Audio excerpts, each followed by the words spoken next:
how would you say that the tariffs are impacting the region specifically? In Atlantic Canada, can you take me through that? What are our different industries feeling?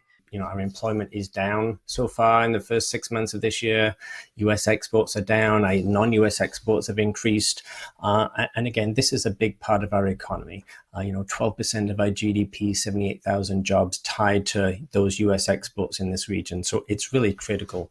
But you look at New Brunswick, for example, 90% of its exports go to the US. This is really the most dependent province in terms of share of exports to the US. 98% of its refined petroleum. We have the biggest refinery in Canada.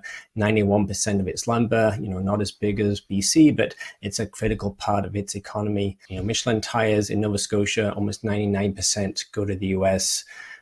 Processed potatoes from PEI, 95%. So it's very hard in a very short term to let's find some new markets, let's develop those. So those pressures on some of those industries are really quite intense.